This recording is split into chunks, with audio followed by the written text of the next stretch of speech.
하나님 말씀 요한일서 3장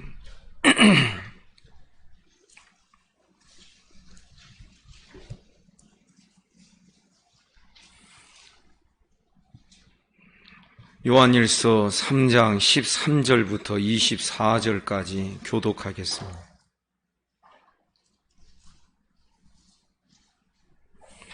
형제들아, 세상이 너희를 미워하여도 이상히 여기지 말라.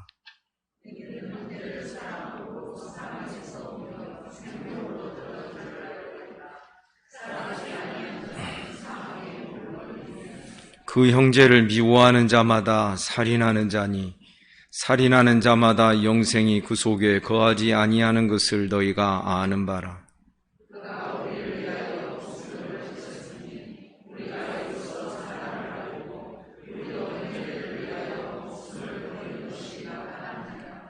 누가 이 세상의 재물을 가지고 형제의 궁핍함을 보고도 도와줄 마음을 닫으면 하나님의 사랑이 어찌 그 속에 거하겠느냐.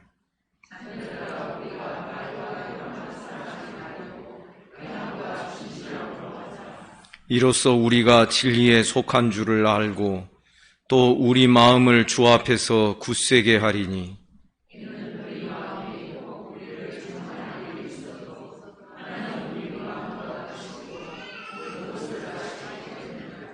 사랑하는 자들아, 만일 우리 마음이 우리를 책망할 것이 없으면 하나님 앞에서 담대함을 얻고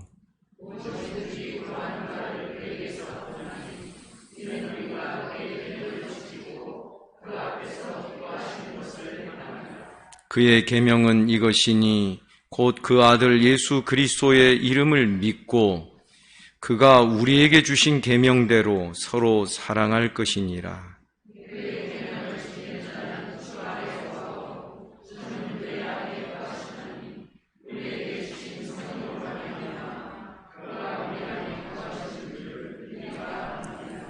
아멘. 요한일서 3장 10절에 보면 이 세상에는 두 종류의 사람들이 있다라고 말씀합니다. 첫째는 하나님의 자녀, 둘째는 마귀의 자녀라 그랬습니다. 우리는 마귀의 자녀라 하는 이 표현이 굉장히 생소하다고 느껴집니다. 왜냐하면 마귀의 자녀라면 완전히 망할 자 아니겠습니까? 그러나 우리 주님은 요한복음 8장에서 말씀하셨습니다. 유대인들을 향하여서 너희는 너희 아비 마귀에게서 났느니라. 저들을 향하여서 마귀에게서 났다라고 말씀하시는 이유는 그들이 마귀 짓을 하고 있었기 때문에 그렇습니다. 누구로부터 났다, 누구에게 속했다 하는 것은 결국은 그를 닮는 것을 말하는 것입니다. 마귀는 거짓의 아비인데 너희도 거짓을 행하는 거 보니 너희는 너희 아비 마귀에게서 났느니라. 예수께서 유대인들을 향하여 그렇게 말씀하시니까 유대인들이 반론을 합니다. 우리는 아브라함의 후손들이거늘 어찌 마귀의 후손이라고 말할 수 있겠는가? 그러니까 예수께서 하시는 말씀이 마귀와 똑같이 거짓 행하고 있으니 마귀에게서 난 것이 아니고 무엇이겠느냐라고 말씀하셨던 것입니다. 요한일서 3장에서도 사도는 우리에게 가르쳐 줍니다. 하나님의 자녀들, 마귀의 자녀들이 드러나게 된다. 무엇으로 드러나게 되느냐 하면은 말로 드러나는 것이 아니라 행함으로 드러나게 되는데, 무릇 의를 행하지 아니하는 자나 또는 그 형제를 사랑하지 아니하는 자는 하나님께 속하지 아니하니라.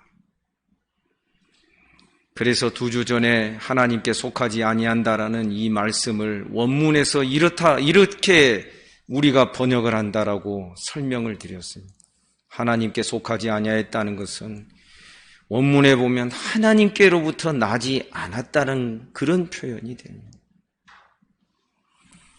그래서 우리 깨달아야 됩니다. 우리가 하나님께로부터 난 자요, 하나님의 자녀요, 하나님이 우리 아버지가 되시면 당연히 하나님을 닮아가고 하나님과 우리가 공유하는 것들이 생기게 된다라는 것을 여러분 기억하셔야 됩니다. 제가 계속해서 공유를 말씀드리는 이유는 교제라고 하는 코이노니아라는 단어의 그 의미 중에 하나가 함께 소유하고 함께 공유하고 함께 나누는 것을 의미하기 때문에 그렇습니다. 하나님과 그 아들 예수 그리스도와 성령 안에서 교제가 이루어지는 자, 하나님의 것을 공유할 수 있는 자, 그런데 하나님께만 있는 것이 의입니다. 공입니다. 하나님께만 있는 것이 사랑입니다. 그래서 의를 행하지 아니하는 자나 그 형제를 사랑하지 아니하는 자는 하나님으로부터 난 자가 아니다, 하나님께 속한 자가 아니다라고 말씀하는 것입니다. 그러면서 12절에서 가인같이 하지 말라. 그는 악한 자에게 속하여 그 아우를 죽였으니 어떤 이유로 죽였느냐? 자기 행위는 악하고 그의 아우의 행위는 의롭기 때문이다. 지금 가인과 그 아우 아벨은 형제입니다. 하나님의 자녀와 마귀의 자녀로 구분되는 그 구분점이 같은 혈통을 타고났어도 같은 형제요 같은 가족이라도 영적으로는 전혀 딴 판이 될 수 있다고 하는 것을 우리에게 보여주는 것입니다. 가인과 같이 하지 말라. 그 가인은 동생 아벨을 미워했습니다. 그래서 13절 보면 형제들아 세상이 너희를 미워하여도 이상히 여기지 말라. 하나님으로부터 난 자, 하나님께 속한 자는 세상으로부터 미움받을 것을 각오해야 된다. 물론 복음과 신앙에 관한 부분에 있어서만입니다. 우리가 윤리 도덕적으로 잘못 행하여 비난받는 것이 옳다, 우리는 그렇게 말할 수는 없는 것입니다. 세상의 미움을 받고 다른 사람에게 비난을 받되 오직 복음에 관한 것에서만 내 신앙을 지켜가고 그 신앙을 배워가고 그 신앙을 따라 예배하는 그런 일에 있어서만은 우리는 세상으로부터 고난과 핍박을 당할 각오를 해야 되는 것입니다. 세상으로부터 미움받는 것이 이미 당연히 정해져 있는 우리들이라는 것을 이 말씀이 우리에게 가르쳐줍니다. 무릇 그리스도 예수 안에서 경건하게 살고자 하는 자는 핍박을 받을 것이라 그러셨으니. 사랑하는 여러분, 그래서 지금 교회가 받는 핍박과 그 고난을 두 종류로 우리는 구분할 수 있어야 됩니다. 교회가 지혜롭지 못하고 교회가 잘못해서 당하는 그 고난이 있고, 교회가 심리적으로 아예 태생부터 세상으로부터 미움을 받고 핍박을 받는 그런 요소가 반드시 있는 것이 당연한 것입니다. 세상은 미움의 세상입니다. 사랑하여도 배타적 사랑입니다.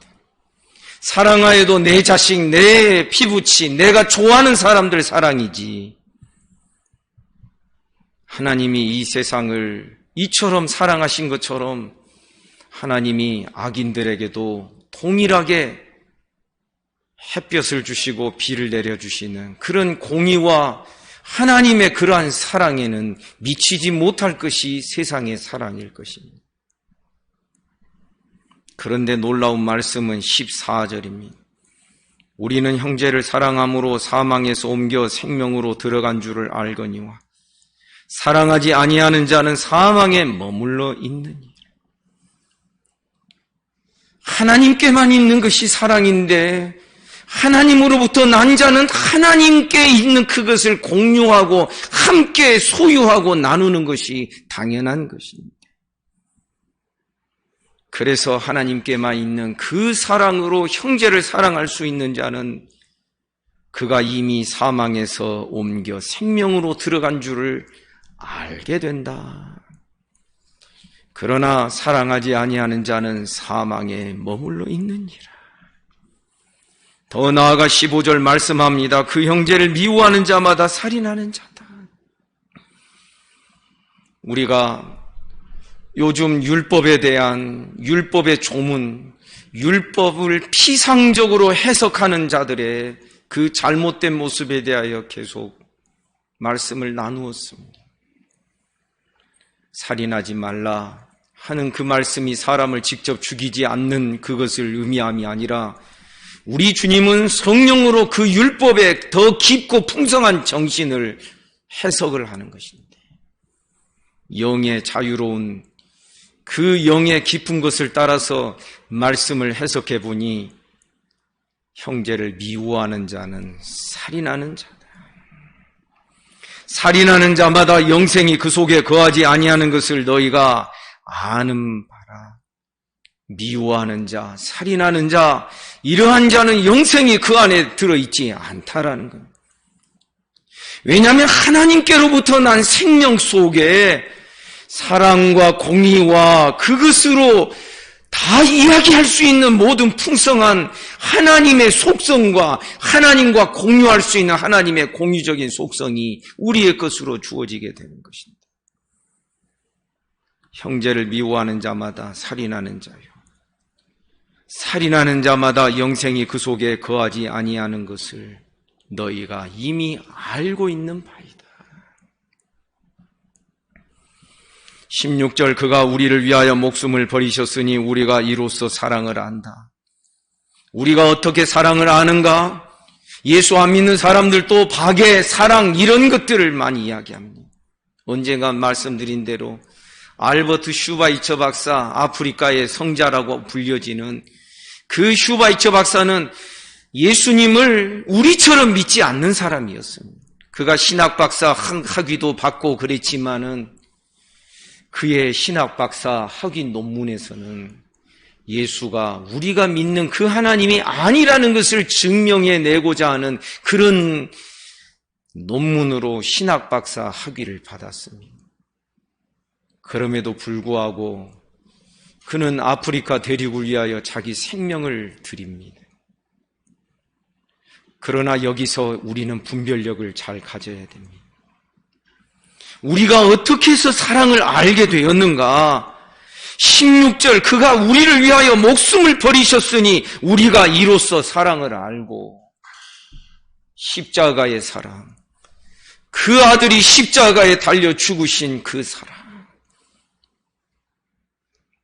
이것이 하나님으로부터 난 사랑이요, 인간의 박애정신, 인간의 어떤 휴머니즘에서 나온 그 사랑으로 그 사랑과 우리가 말하는 십자가의 사랑을 혼동해서는 안 되는 것입니다.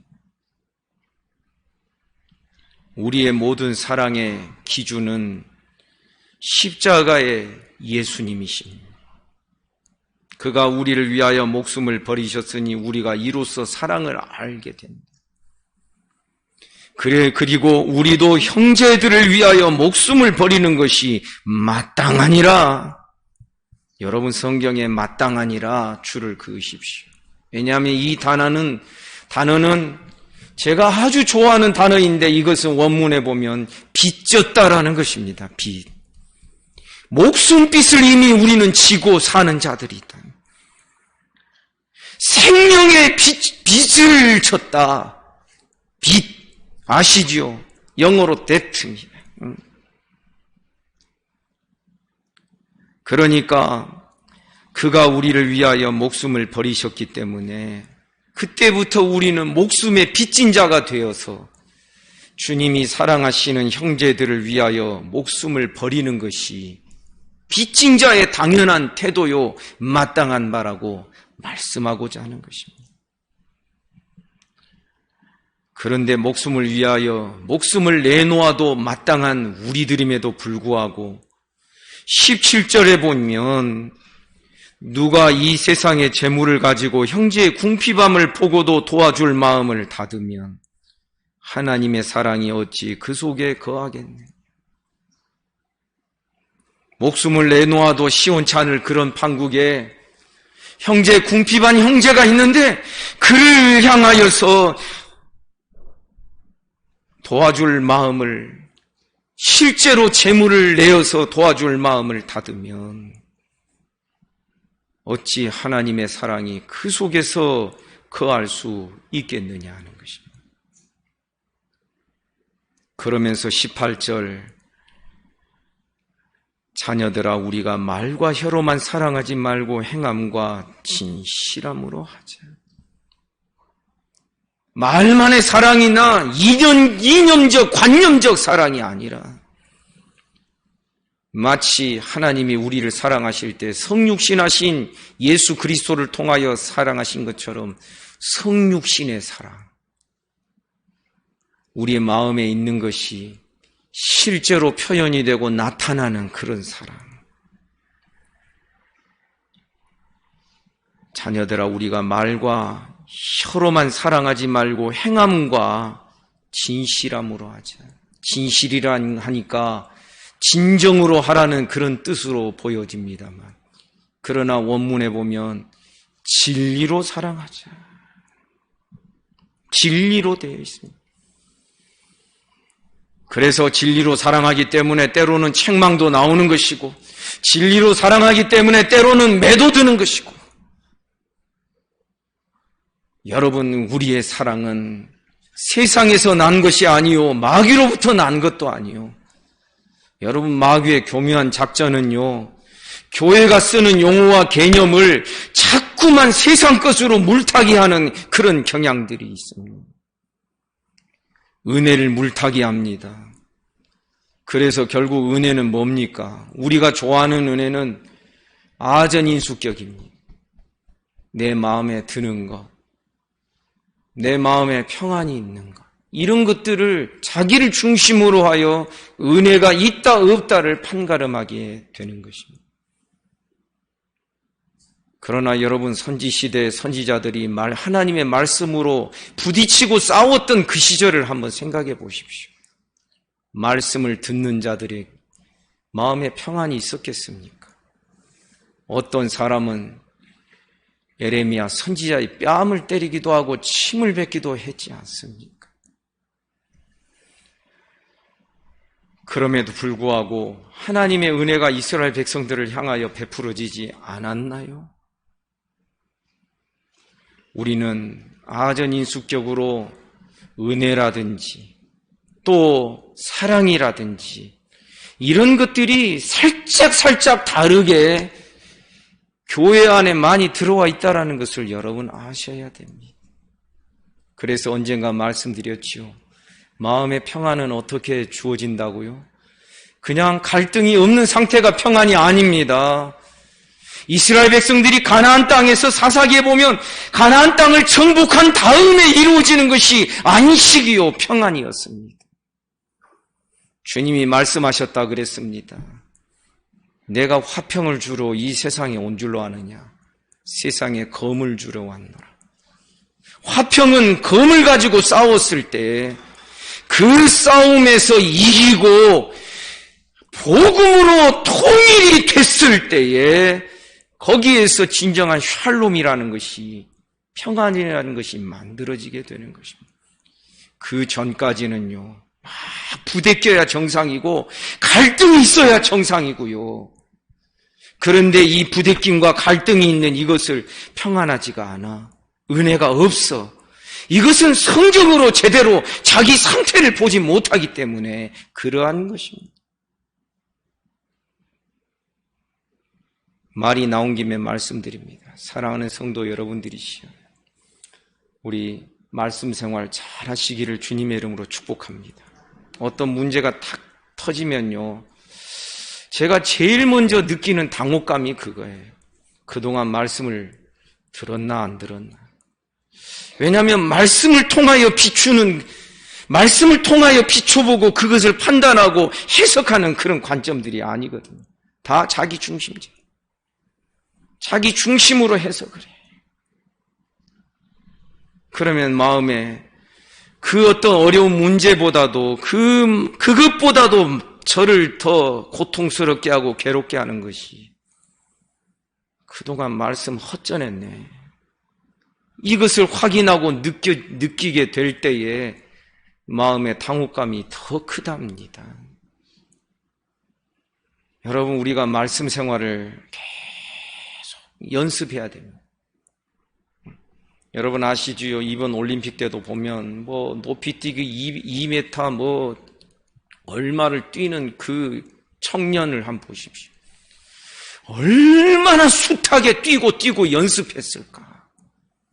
여러분 말씀도요, 그냥 한번 읽었다 그래서 그 말씀이 그대로 내 마음에 들어와서 어떤 물건을 바라보고 어떤 사건을 해석하는데 곧바로 말씀이 적용되는 게 아니에요. 숱한 연습이 필요한 거예요. 그래서 여러분 어떤 이야기들은 사실상 내 문제를 드러내는 말인데도 불구하고 그것을 깨닫지 못하고 다른 사람을 비난하는 그런 용도와 도구로 사용하는 경우들을 볼 수 있지 않습니까? 우리는 말과 혀로만 사랑하지 말고 행함과 진리로 사랑을 하자 그랬습니다. 여러분 진리는요, 진리가 아닌 것에 대하여 얼마나 단호한지 여러분 아셔야 됩니다. 우리 주님은 제자들 중에 어떤 자들이 떠나려고 하니까 말씀하셨습니다. 너희도 가려느냐? 갈 테면 가라는 것입니다. 얼마나 쌀쌀맞게 단호하게 예수께서 말씀하신지. 어찌됐든 우리는 우리 교회 안에서도 또 혹은 우리 노예 안에서도 우리가 도와야 될 교회나 또 목회자 가정이나 여러분 그들에 대하여서 말과 혀로만 사랑하지 말고 정말 행함과 진실함으로 행할 수 있기를 주님의 이름으로 축복합니다.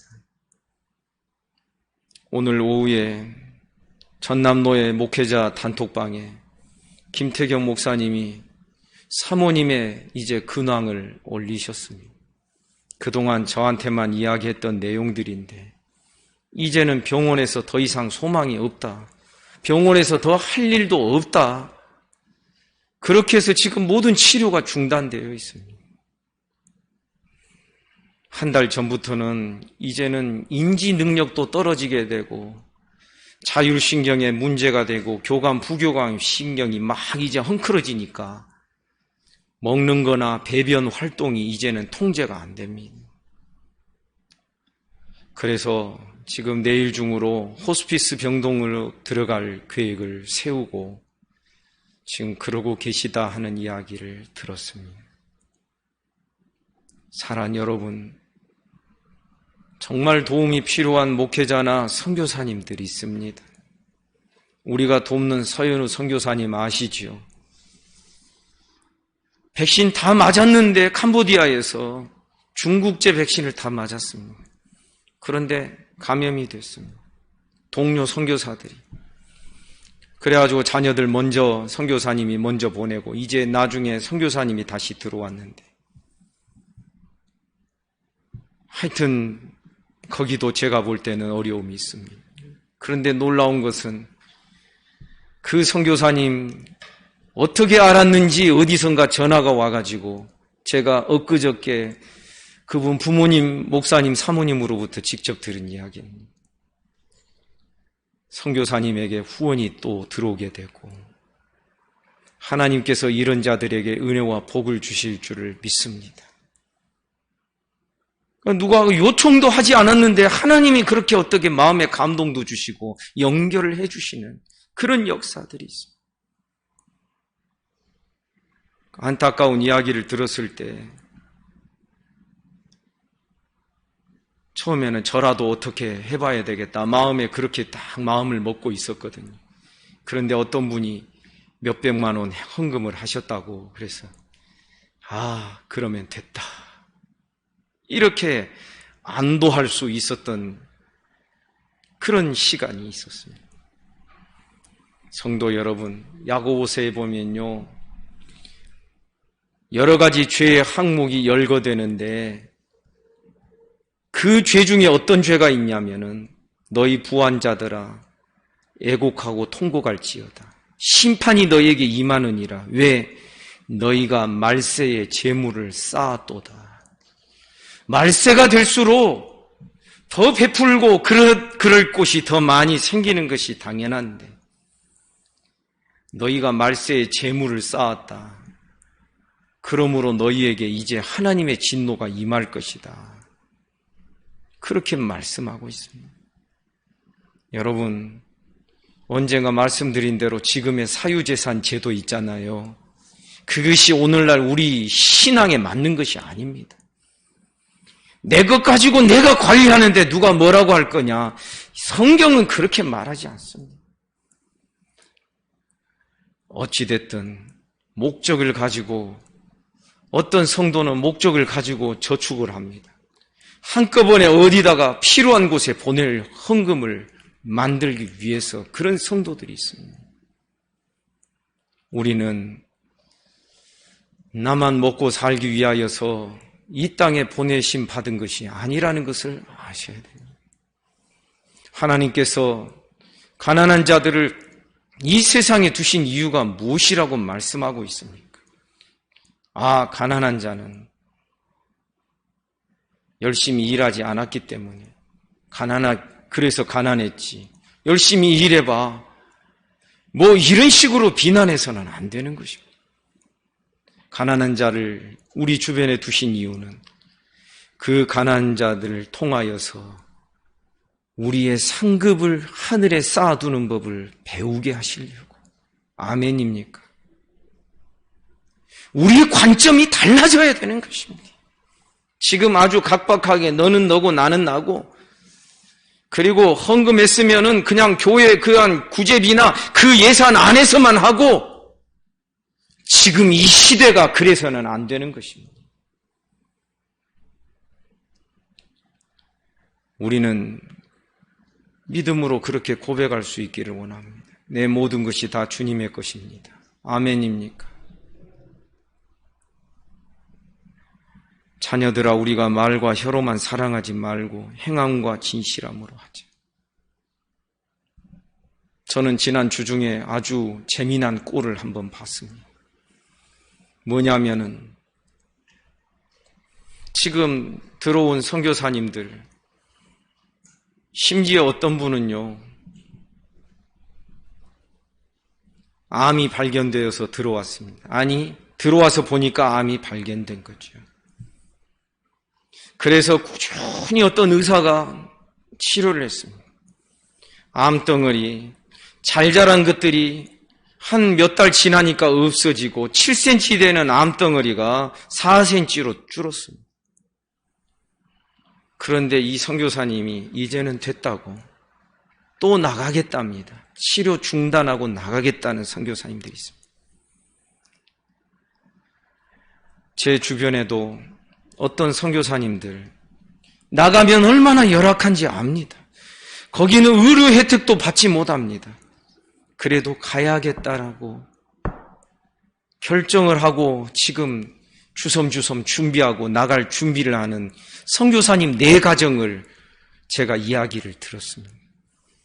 그래서 어떤 은퇴하신 목사님이 자기 있는 곳으로 그 4가정을 모셔서 한 주간만이라도 쉬었다 갈 수 있도록 그렇게 하기 위해서 이제 8월 몇째 주간에 그 가정들이 4가정이 이제 그 센터에 들어오게 된다 하는 이야기를 들었습니다. 나가는 것을 누가 막을 수 있습니까?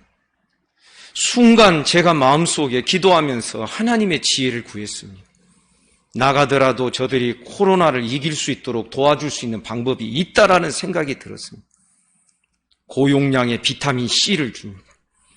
고용량의 비타민 D를 섭취하게 하고, 그리고 만약에 감기 증세나 실제로 코로나에 걸린 증세가 있었을 때에는 아스피린을 먹어서 혈전을 예방하면서 버티면은 이겨내게 됩니다.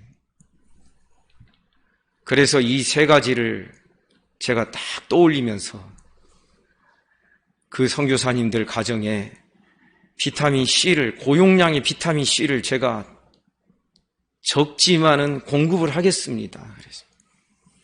그리고 그 이야기를 우리 아들 본영이한테 했습니다.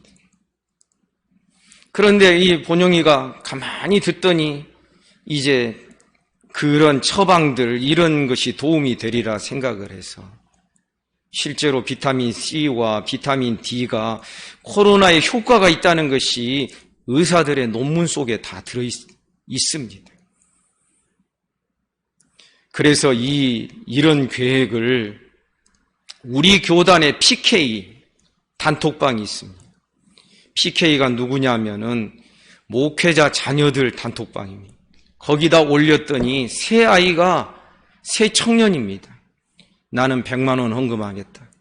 나는 50만 원 헌금하겠다. 나는 30만 원 헌금하겠다. 재미난 꼴을 봤습니다. 사랑 여러분, 우리가 마음을 열면은 우리가 도울 때가 너무 많습니다. 그래서 지금 비타민 C 고용량을 주문해가지고 선교사님들 드리고, 또 참 연약한 교회를 섬기는 목사님들을 제가 조사를 했습니다. 또 드려도 안 잡수실 분이 있으니까 어떤 분이 드십니까? 그래가지고 지금 수십 박스를 주문을 해놔서 지금 식당방에 받아 놓았습니다. 이번 주간에 그것을 하나하나 분배해서 보내드리려고 그럽니다. 그런데 감사하게도 어떤 분이 이 일을 위하여 헌금을 해주셨습니다. 사랑 여러분, 우리가 말과 혀로만 사랑하지 말고 행함과 진리로 행할 수 있기를 주님의 이름으로 축복합니다. 19절에 보니 이로써 우리가 진리에 속한 줄도 알고 또 우리 마음을 주 앞에서 굳세게 할 수 있다. 사랑하는 그 마음이 있으면 두려움이 없는 것이죠. 20절, 이는 우리 마음이 혹 우리를 책망할 일이 있어도 하나님은 우리 마음보다 크시고 모든 것을 아시기 때문에. 21절, 사랑하는 자들아 만일 우리 마음이 우리를 책망할 것이 없으면 하나님 앞에서 우리가 담대함을 얻게 됩니다. 어떻게 책망할 것이 없습니까? 부족하지만 사랑의 마음을 가지고 있으면 사랑은 우리를 담대하게 하는 줄을 믿습니다. 그래서 우리가 이런 신앙으로, 사랑으로, 담대함으로 세워지게 되면 22절, 무엇이든지 구하는 바를 그에게서 받나니. 아멘입니까? 우리는 자꾸만 기도해도 응답이 없다, 자꾸 그렇게만 말합니다. 그런데 그 원인이 있다라는 것을 성경 오늘 본문이 우리에게 가르쳐 줍니다. 무엇이든지 구하는 바를 그에게서 받으려면 앞에 열거되어 있는 그런 삶의 방식으로서 우리 마음에 걸림돌과 거침돌이 없어야 하는 것입니다. 무엇이든지 구하는 바를 그에게서 받나니 이는 우리가 그의 계명을 간직하고 그 계명을 지켜가며 그 앞에서 기뻐하시는 것을 행함이니라. 하나님의 계명을 붙들고 하나님 기뻐하시는 일들을 행하는, 우리 이런 신앙 되기를 주님의 이름으로 축복합니다. 그러면 하나님께서 그의 삶에 권세를 주십니다. 하나님의 말씀대로 순종하며 행하는 자들에게 하나님이 그 말씀대로 행하는 자가 결코 부끄러움을 당하지 않도록 권세를 주시고 하나님께서 그를 세워주십니다. 그러면 그가 기도하고 간구한 대로 그 일들이 이루어지는 것들을 우리 볼 수 있지 않습니까? 이사야서에 보면 하나님은 그의 종의 말을 세워주시는 분이다.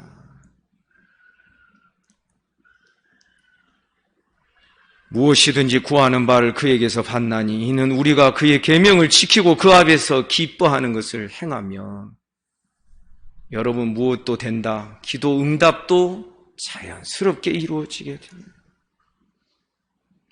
23절 그의 계명은 이것이니 곧 그 아들 예수 그리스도의 이름을 믿고 그 아들 예수 그리스도의 이름을 믿고 그가 우리에게 주신 계명대로 서로 사랑할 것이니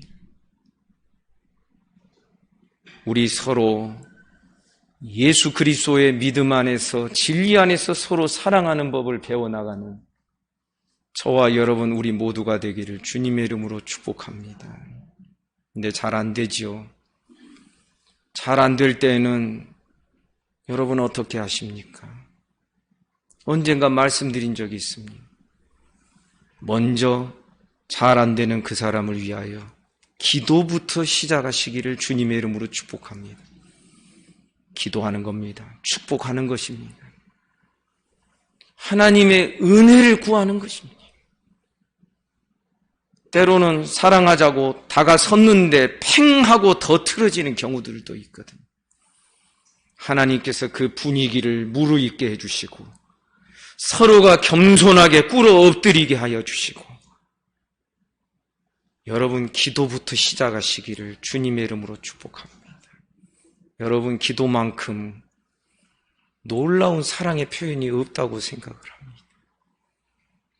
여러분 자녀들 위해 자녀들 사랑하시죠? 근데 자녀를 위해서 기도하지 않는 부모들이 있습니다. 그건 자녀 사랑 아닙니다. 성도들이 서로를 위하여 기도하고 여러분 이러할 때 하나님께서 얼마나 이런 기도를 기뻐하시는지 여러분 아셔야 됩니다. 지금 우리 교회에 매주 월요일 화요일 되면 저녁 중보기도 시간에 청년들 젊은이들이 나오고 있습니다. 처음에는 1명, 그 다음엔 2명, 3명, 4명. 아마 바빠서 일정 때문에 월 화밖에는 못 나오는 것 같습니다. 사랑하는 여러분, 분명히 하나님께서 말씀을 통하여 약속해 주신 바에 따르면 기도에는 응답이 있습니다. 여러분 믿습니까? 기도는 위력이 있습니다. 기도에는 능력이 나타나게 돼 있습니다. 자기 부인의 능력이. 오늘날 현대교회 성도들 이 기도의 능력과 위력을 제대로 경험하면서 신앙생활하는 사람들이 얼마나 됩니까? 우리는 말씀이 약속해 주신 그 능력들을 실제로 경험하며 사실로 체험하는 신앙을 배울 수 있기를 주님의 이름으로 축복합니다. 어떤 자에게 기도의 응답이 있다고요? 무엇이든지 구하는 바를 그에게서 받는데 이는 우리가 그의 계명을 지키고 그 앞에서 기뻐하시는 것을 행함이니 말씀드렸습니다. 혼자 기도하신다고요? 안 한 것보다는 낫겠지요. 그러나 개인주의적 신앙 배우면 하나님 기뻐하지 아니하십니다. 서로 사랑하라 그랬지 혼자 짝사랑하라고 하지 아니하였고 두세 사람이 내 이름으로 모인 곳에는 내가 그들 중에 함께 하겠다라고 우리 주님이 약속하신 것을 믿습니다. 23절에 보니 그의 계명은 이것이니 곧 그 아들 예수 그리스도의 이름을 믿고 그가 우리에게 주신 계명대로 서로 사랑할 것이니라. 이 계명을 지키는 자는 24절 주 안에 거하고 주는 그 안에 거하시나니. 아멘입니까? 요한 사도가 요한복음에서 신비롭게 자주 썼던 표현이기도 하고요. 요한복음 6장과 요한복음 15장에서 너희가 내 안에 내가 너희 안에 거한다. 성만찬을 두고도 요한복음 6장에서 말씀하셨고 포도나무 비유를 가리켜서 그것을 가지고서 이 너희가 내 안에 내가 너희 안에 거하는 그리스도와 깊은 연합의 관계를 우리에게 설명하신 것을 기억해야 하는 것입니다. 그의 계명을 간직하며 그의 계명을 지켜 나가는 자는 주 안에 거하고. 아멘입니까? 주는 그의 안에 거하네. 우리에게 주신 성령으로 말미암아 그가 우리 안에 거하시는 줄을 우리가 아는. 사랑하는 여러분, 기도 시간마다 확인해 보시기를 바랍니다. 내 안에 성령이 계신가? 내 안에 주님이 계신가? 내 안에 주님이 계시면 나의 어디에 계시지? 나의 위장에 계신가? 나의 간에 계신가? 나의 어디에 계신가? 하나님의 성령이 너희 안에 거하시는 것을 알지 못하느냐? 제가 이런 말씀 드리는 것은 그만큼 우리의 신앙이 무뎌져 있다는 것을 제가 말씀드리기 위해서 지금 이런 말씀 드리는 겁니다. 여러분, 주님이 지금 여러분 마음에 어디 계십니까? 주님 부르면 내 속에서 응답이 있습니까? 내 안에 성령이 계신다는데 이론적으로만 알고 있지 내 안에 어디 계십니까? 계시는 것이 정말 확인이 됩니까? 하나님의 성령이 너희 안에 거하시는 것을 알지 못하느냐? 그 성령으로 말미암아 그가 우리 안에 거하시는 줄을 우리가 아느니라.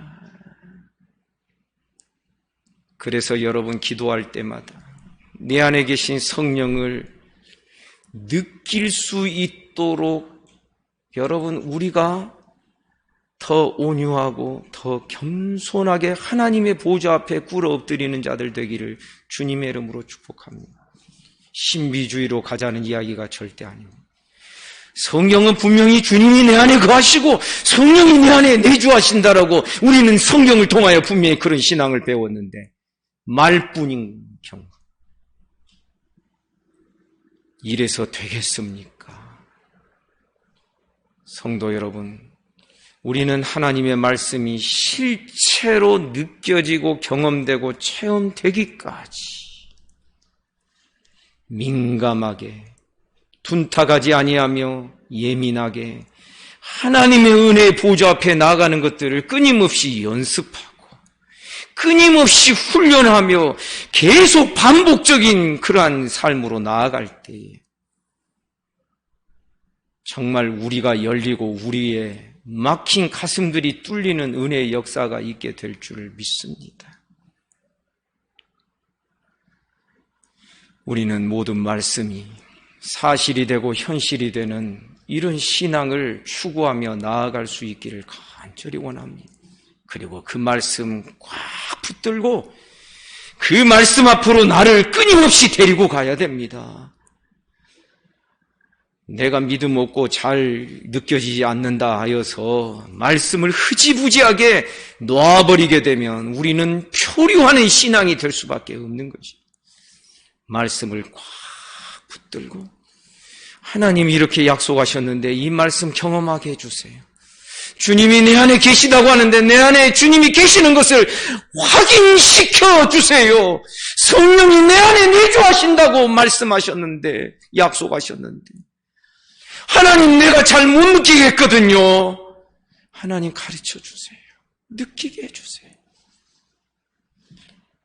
말씀을 그대로 경험하고 체험하며 나아가는 신앙으로 나아갈 때에 거기에 견고함이 생기고 담대함이 생기는 줄을 믿습니다. 여러분, 교회 와서 설교 시간에 평안한 말씀 듣고 적당히 위로받고 적당히 부족하지만은 천국 갈 거예요, 이런 이야기 듣고 아멘하고 그러지 마시고 하나님의 말씀이 죄라고 하는 것을 정말 실감나게 죄로 깨달을 줄 알고 하나님의 은혜가 왕노릇하는 그 신앙이 되어야 한다고 할 때에 은혜가 정말 나를 주장하고 나를 끌고 가는 나의 왕이 은혜가 되는 이런 신앙을 사실로 경험해 나아갈 때에 여러분, 말씀이 손에 착착 붙게 되는 줄 믿습니다. 말씀이 저기 멀리 동떨어져 있는 게 아니라 그저 성경은 들고 다니지만은 손에 잘 안 익어요. 응? 그 말씀이 심히 내게 가까워서 내 마음에 말씀이 새겨지게 되고, 성도 여러분, 우리 이런 신앙 잘 배워가기를 주님의 이름으로 축복합니다. 이 신앙 배우는 이것이 마귀의 자녀들과 하나님의 자녀를 판가름하는 기준이 된다라는 것을 우리가 알아야 되는 것입니다. 기도하겠습니다.